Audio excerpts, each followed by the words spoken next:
Assalamualaikum warahmatullahi wabarakatuh. Halo teman-teman semua, perkenalkan kami dari kelompok 5 yang akan menjelaskan tentang kegiatan kami, yaitu membuat bioteknologi pangan nata de coco dari air kelapa. Adapun anggota kelompok, yang pertama itu Hairia Nurul Insani dengan NIM 070, yang kedua Nadila Pratiwi dengan NIM 071, yang ketiga Rosbanun Dewi dengan NIM 080, yang keempat Kurniawan Mira Rizky dengan NIM 084, yang terakhir Farah Ayu Nur Aini dengan NIM 093. Bahan yang kami gunakan itu ada 1 liter air kelapa tua, 15 ml starter bibit nata de coco, 13 gram gula pasir, 1 ml cuka, 7 gram ZA Food Grade.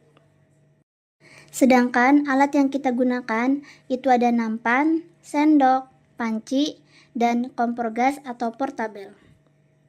Simak baik-baik cara kerjanya ya. Yang pertama, air kelapa dimasukkan ke dalam panci sampai benar-benar mendidih. Yang kedua, air kelapa yang sudah mendidih ditambahkan gula pasir, urea atau ZA, dan cuka. Lalu diaduk sampai larut dan api dimatikan. Yang ketiga, air kelapa dituangkan ke atas loyang datar supaya cepat dingin. Setelah dingin, starter dituangkan ke dalam loyang dan diaduk hingga rata. Lalu, loyang ditutup dengan koran bersih dengan rapat dan tepinya dilakban supaya benar-benar rapat. Kemudian, loyang disimpan dalam suhu ruangan selama 6-9 hari. Jangan dibuka sebelum waktunya supaya fermentasi nata de coco bisa berhasil. Setelah masa fermentasi selesai, penutup koran dibuka dengan hati-hati. Lalu, nata de coco tersebut dibilas 3 kali dengan air bersih supaya bau asamnya hilang. Nata de coco yang sudah direndam diangkat dan dipotong dadu kecil. Lalu, nata de coco tersebut direbus dengan air bersih sampai mendidih. Rebusan gula dan air dibuat hingga mendidih. Kemudian, api dimatikan. Setelah itu, potongan nata de coco dimasukkan dan didiamkan selama 1-2 jam agar manisnya meresap. Dan akhirnya, nata de coco berbahan air kelapa siap disajikan.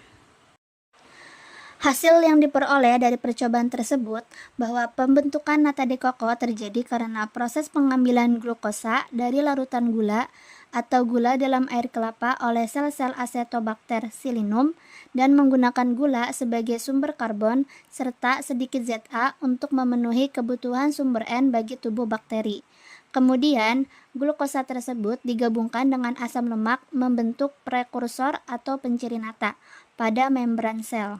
Prekursor ini selanjutnya dikeluarkan dalam bentuk ekskresi dan bersama enzim mempolimerisasikan glukosa menjadi selulosa di luar sel. Nata de coco sebenarnya tidak mempunyai nilai gizi yang berarti bagi manusia.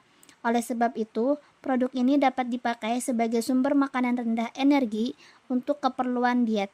Nata de coco juga menjadi lebih enak bila dicampur dengan es krim, koktail, buah, atau sirup. Air kelapa mempunyai potensi yang baik untuk dibuat minuman atau makanan fermentasi karena kandungan zat gizinya yang kaya dan relatif lengkap, sehingga sesuai untuk pertumbuhan mikroba. Komposisi gizi air kelapa tergantung pada umur kelapa dan varietasnya. Air kelapa per 100 ml mengandung sejumlah zat gizi yaitu protein 0,2 gram, lemak 0,2 gram, gula 3,8 gram, vitamin C 1,0, asam amino, dan hormon pertumbuhan. Jenis gula yang terkandung glukosa, fruktosa, sukrosa, dan sorbitol.